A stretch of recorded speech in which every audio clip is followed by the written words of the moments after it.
நாளைக்கு காலையில் 10-11 மணிக்கெல்லாம் பனையூரில் இருக்கிற டிவிகே அலுவலகம் பரபரப்பாக இருக்கும். ஒட்டுமொத்த மீடியாக்களும் அங்கே தான் குழுமி இருக்குன்னு இப்போத்தி வரைக்கும் அதனுடைய எதிர்பார்ப்பு அதிகமாக இருக்குது. அதுக்கு காரணம் அரசியல் மூத்த தலைவர் எம்ஜிஆர் ஜெயலலிதாவுடைய அரசவையில் முக்கிய அமைச்சராக இருந்தவர், நீண்ட நெடுநாள அரசியல் பயணத்தில் இருந்த செங்கோட்டையன் தாவேக்காவில் இணையப் போகிறார் அப்படின்னு அட் ப்ரெசன்ட் வரைக்கும் அதான்.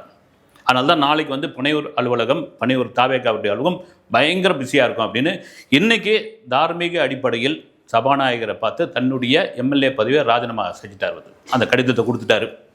திடீர்னு ஒரு நண்பர் நான் சொல்லிட்டாரு, எங்க அவர் தாவேக்காவில் சேர போகிறாரா இல்லை டிஎம்கேல சேர போகிறாரா அப்படின்னு. எனக்கு இப்போ வரைக்கும் அதை தான் நாங்கள் பேசிகிட்டு இருக்காங்க அப்படின்னு பொழுது அவர் போய் அந்த ராஜினாமா கடிதத்தை கொடுத்துட்டு வந்தப்போ அமைச்சர் சேகர் பாபு அவர்கள் மீட் பண்ணார். இதுதான் கொலாப்ஸ் ஆகி போச்சு அப்படின்லாம் சொல்லிட்டு இருக்காங்க.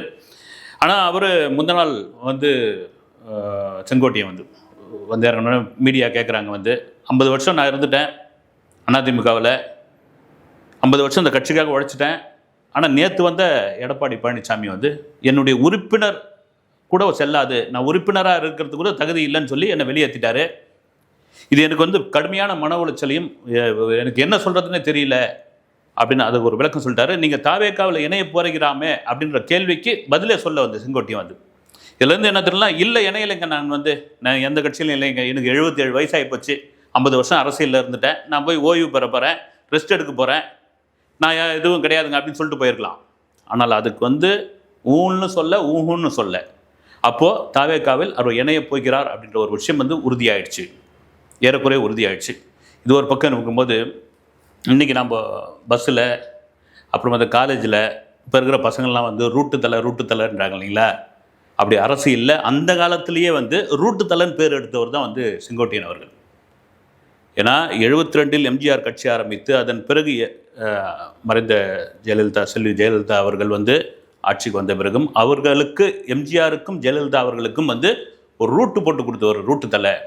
எப்படி நீங்கள் உங்களுடைய அரசியல் பயணத்தை தொடங்கணும், எப்படி ஒரு மீட்டிங்கு போகணும், எப்படி ஒரு கட்சியோடைய இது கொண்டு போகணும், எப்படி நீங்கள் ஒரு ஊருக்கு பயணம் பண்ணணும். இன்றைக்கி நிறைய கூகுள் மேப் இருக்குது, இன்றைக்கி செல்ஃபோன் இருக்குது, அது இருக்குது, இது இருக்குது, தகவல் தொழில்நுட்பம் அதிகமாக இருக்குது. அப்படி இல்லாத காலகட்டத்தில் வெறும் ட்ரங்காலில் பேசுறது, எஸ்டிடி போட்டு பேசுறது, இப்படி இருக்கிற காலகட்டத்தில் பக்காவாக ஒரு பிளான் பண்ணி ஒரு மீட்டிங் ஆகட்டும், ஒரு மாநாடாகட்டும், ஒரு அரசியல் தலைவர்கள், ஒரு முதலமைச்சர்கள், கட்சியினுடைய தலைவர்கள் வரும்பொழுது அது பக்கா பிளான் போடுற ஒரு நபர் செங்கோட்டையன்.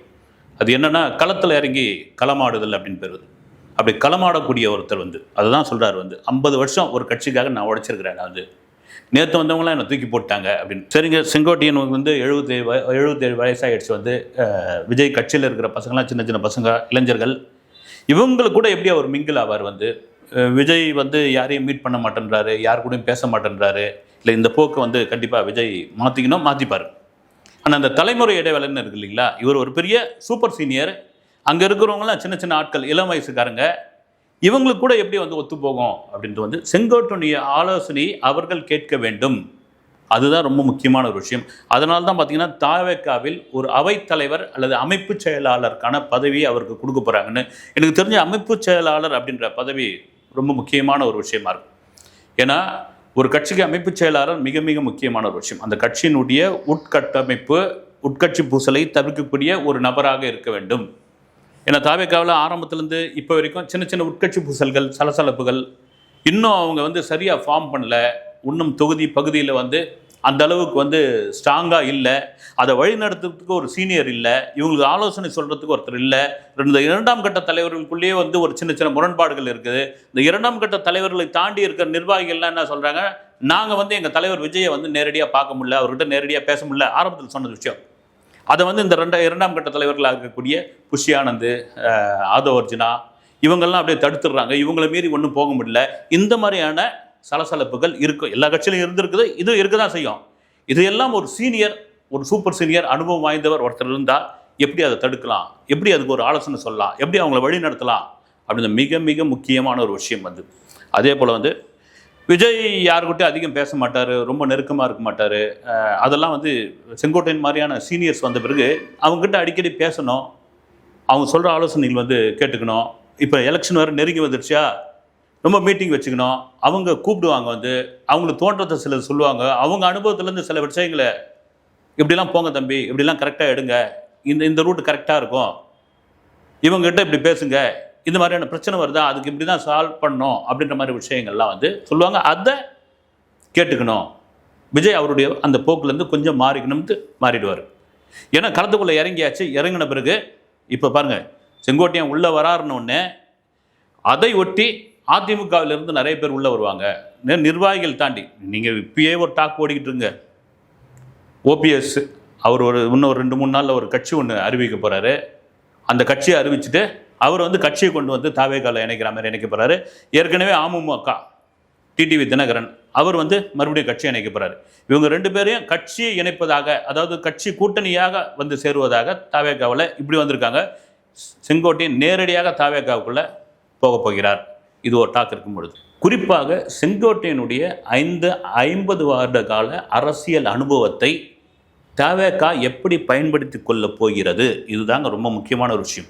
நான் கூட போன வீடியோவில் சொல்லியிருந்தேன், பன்ருட்டி ராமச்சந்திரன் அவர்கள் எப்படி விஜயகாந்திற்கு ஒரு பெரிய பேக் போனாக இருந்தாரோ அதை போல செங்கோட்டையன் நாளை போய் தாவேகாவில் இணைந்தால் தாவேகா அவரை பயன்படுத்தி கொள்ள வேண்டும் என்பதில் மாற்று கருத்து கிடையாது. இது கூட சொல்லியிருந்தாங்க வந்து, ஏங்க 50 வருஷம் அதிமுகவில் இருந்துட்டார், எம்ஜிஆர் ஜெயலலிதா ஆட்சி காலத்திலலாம் வந்து முக்கிய அமைச்சராக இருந்தார், முக்கிய பொறுப்பில் இருந்தார், ரூட்டு தலையாக இருந்தார், எல்லாம் ரைட்டு. திடீர்னு ராஜினாமா பண்ணிவிட்டு இப்போ தாவேக்கான்ற ஒரு கட்சிக்குள்ளே, இப்போ வளர்ந்த கட்சிக்குள்ளே, எக்ஸ் வலைதளத்துக்குள்ளே வந்த கட்சிக்குள்ளே, ட்விட்டர் அரசியல் பண்ணிக்கிட்டு இருக்க கட்சிக்குள்ளே, கூத்தாடி நடிகர் இந்த கட்சிக்குள்ளே, காரை ஒட்டி இறங்காதவர், கேரவனுக்குள்ளேயே பயணம் செய்கிறவர், சார்ட்டர் ஃப்ளைட்டில் தான் போவார் அவர், தரையில் வந்து பூமியில் வந்து காலே பதியாதவர், இந்த கட்சிக்குள்ளே அவர் இணையிறாரு, அவருக்கு நெருடலாக இல்லையா அப்படின்ற ஒரு கேள்வி வச்ச போது இதில் என்ன நெருடல் இருக்குது வந்து. இப்போ செங்கோட்டையன் அவர்கள் என்னென்னா, இப்போ அதிமுக இதுலேருந்து எம்எல்ஏ ராஜினாமா பண்ணிவிட்டு அவர் திமுகவுக்குள்ள, ஏன்னா அதிமுக திமுக அப்படின்ற 2 முரண் தான் ஆரம்ப காலத்துலேருந்தே 2 பேரும் தான் எலியும் புனையுமா இருக்காங்க. இவங்க திமுகவுக்குள்ள போனால்தான் அது ஒரு நெருடலான விஷயம்.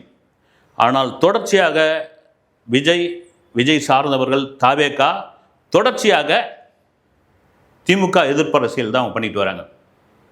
கொள்கை எதிரி, அரசியல் எதிரி. கொள்கை எதிரியை கூட அப்படி சைலண்டாக விட்டுட்டாங்க. அரசியல் எதிரியான திமுகவை கடுமையாக மிக கூர்மையாக விமர்சனம் செஞ்சுட்டு வராங்க. அதனால் அது தாவேகாவுக்குள்ள போகிறதுல என்ன தப்பு அப்படின்ற மாதிரி ஒரு கேள்வி இருக்குது. இதை தாண்டி இந்த சீனியர் சூப்பர் சீனியர்னு ஒரு விஷயம் வரும்பொழுது அங்கே உள்ளவங்களுக்குள்ள ஒரு ஈகோ கிளாஷ் வருமே. ரெண்டாவது, இந்த 2ஆம் கட்ட தலைவர்கள் நாங்களாம் வந்து கட்சியில் ஆரம்பத்துலேருந்து இருக்கிறோம், நாங்களாம் வந்து கூட வந்து விஜய் கூட இருந்தே இருக்கிறோம், நாங்களாம் வந்து விஜயோட ரசிகர் மன்றத்து காலத்துலேருந்து இருக்கிறோம், நாங்களாம் வந்து அவருக்கு வந்து நாளைய தீர்ப்பு காலத்துலேருந்து வந்து அவர் கூடயே பயணிக்கிறோம், இப்படி மாதிரி விஷயங்கள் வரும்பொழுது இங்கே ஈகோ கிளாஷ் ஆகாதா? அந்த ஈகோலாம் தூக்கி மூட்டை கட்டி வச்சாகணும். ஏன்னா ஒரு கட்சி 2 வருஷத்துக்கு 2 வருஷம் தான் ஆகுது ஆரம்பித்து, அந்த 2 வருஷத்தில் ஒரு பெரிய அதிர்வலை ஏற்படுத்தியிருக்கிறது, ஒரு மக்கள் செல்வாக்கை கொண்டு வந்து நிறுத்தியிருக்கிறது, ஒரு 5 மக்கள் சந்திப்பு கூட்டத்துக்கே வந்து ஒரு பெரும் கூட்டத்தை காமிச்சிருக்குது, போகிற இடமெல்லாம் பெரும் கூட்டமாக இருக்குது. அரசியல் களத்துக்குள்ளே வந்து இப்போ தான் வந்தால் பச்சா கத்துக்குட்டி அப்படின்னு சொல்கிற அந்த விஜய் வந்த உடனே நாங்கள் தாங்க முதல்வர் வேட்பாளர் அப்படின்னு சொல்கிறதுக்கே ஒரு தில்லு வேணும். நாங்கள் கூட்டணி இல்லாமல் தனித்து தான் போட்டியிட போகிறோம், எங்கள் கொள்கை கோட்பாடுக்கு யார் ஒத்து வரீங்களோ அவங்க எங்கள் கூட கூட்டணி வாங்க, கூட்டணி வரவங்களுக்கு நாங்கள் தான் ஜெயிச்சோம், நாங்கள் தான் ஜெயிக்க போகிறோம், ஜெயிச்சா உங்களுக்கு துணை முதல்வர் பதவி கொடுக்குறோம் அப்படின்னு சொல்கிறதுக்கெலாம் ஒரு தில்லு வேணுங்க. அப்படி அந்த தில்லோடு அரசியல் பண்ணும்பொழுது இது மாதிரியான அனுபவசாலிகள், செங்கோட்டையன் மாதிரியான அனுபவசாலிகள் கட்சிக்குள் வரும் பொழுது அவர்களுக்குள் எந்த ஈகோ கிளாஷும் கொண்டு வந்து சேர்க்கக்கூடாது. ஏறக்குறைய இது வந்து இந்த டிசைன் பண்ணுறதே வந்து இப்போ வரைக்கும் பேச்சு பார்த்தீங்கன்னா பிஜேபி தான், அமித்ஷா தான் இதை வந்து ரொம்ப பிரமாதமாக காய் நகர்த்திட்டு இருக்காரு, அமித்ஷாவோட கட்டுப்பாட்டில் தான் இவங்கெல்லாம் இருக்காங்க அப்படின்ற மாதிரி ஒரு டாக் அது ஓடிக்கிட்டே இருக்குது. திமுகவை எதிர்க்கக்கூடிய அளவிற்கு தாவேகா செல்வாக்குடன் வளர்ந்து வந்திருக்குது. அதுதான் வந்து இப்போ செங்கோட்டையெல்லாம் சும்மா லேஸில் வந்துடல, இதெல்லாம் அவங்க பார்ப்பாங்கல்ல. இப்போ நாம் இதை பற்றி பேசும்பொழுது இப்போ அவங்க எவ்வளோ அனுபவசாலிகள் வந்து இப்போ அவங்கள எதிர்க்கிற அளவுக்கு ஒரு செல்வாக்கு வந்திருக்குது. ஏறக்குறைய பார்த்தீங்கன்னா அதிமுகவினுடைய வாக்கு வங்கியை தாவேகா காலி பண்ணுற அளவு கூட அதனுடைய செல்வாக்கு வந்திருக்குங்க. அதிமுக பெல்ட்டுன்னு சொல்லக்கூடிய பல இடங்களில் தாவேகாவோட செல்வாக்கு உயர்ந்திருக்குது. அப்போ என்னென்னா இந்த கூட்டணி ஓபிஎஸ் அப்புறமா வந்து டிடிவி இவர் செங்கோட்டையன் இவங்க எல்லாம் ஒன்று சேரும்பொழுது அதிமுக ஏற்கனவே எதிர்ப்பு ஓட்டு, அதிமுகவினுடைய ஓட்டு ஒட்டு மொத்தமாக தாவேகாவுக்கு கிடைக்கும். ஏற்கனவே திமுக எதிர்ப்பு அரசியல், திமுகவின் எதிர்ப்பு ஓட்டு இவங்களுக்கு கிடைக்கும் அப்படின்ற ஒரு கால்குலேஷன் பண்ணி வச்சுருக்காங்க. நான் சொல்லியிருக்கேன், காலங்கள் மாறும்போது காட்சிகள் மாறும்னு. அதுமாரி காலம் முன்ன போக போக போக போக தேர்தல் நெருங்க நெருங்க இன்னும் பல காட்சிகள் வரும். இதற்கிடையில் மிக முக்கியமான ஒரு விஷயமா இன்னைக்கு என்னென்னா, பாண்டிச்சேரியில் இருக்கிற தாவேகா நிர்வாகிகள் போய் வருகிற டிசம்பர் 5ஆம் தேதி பாண்டிச்சேரியில் விஜய் ரோட் ஷோ நடத்தணும் அப்படின்றதுக்காக வந்து ஒரு பர்மிஷன் கேட்டிருக்காங்க. அங்கே இருக்கிற காவல் ஆணையர்கிட்ட அங்கே இருக்கிற கேட்டிருக்காங்க. அந்த ரோட் ஷோ நடத்துறதுக்கு அவங்க ஒரு மேப்பே ரெடி பண்ணிட்டாங்க. மேப்பே ரெடி பண்ணி ரோட் ஷோ முடிகிற இடத்துல விஜயோடைய ஒரு பொதுக்கூட்டம், இதுக்கு பாதுகாப்பு நீங்கள் கொடுக்கணும். எங்களுடைய தொண்டர் படையும் மக்கள் படையும் பெரும் பாதுகாப்பாக அவங்களும் நிற்பாங்க. ஏன்னா நீங்கள் தமிழ்நாட்டில் தான் வந்து இப்போ ரோட் ஷோவுக்கு மக்களை சந்திக்கிற பயணத்துக்கு இப்போதைக்கு வரைக்கும் இப்போ அனுமதி கொடுக்கல. சிபிஐ விசாரணை ஒரு பக்கம் இருக்குது. புதுச்சேரி தானே, பக்கத்து மாநிலம் தானே, யூனியன் பிரதேசம் தானே, ஓகே கேட்டுடலாம். அங்கே வந்து கேட்டு விண்ணப்பிச்சிருக்காங்க.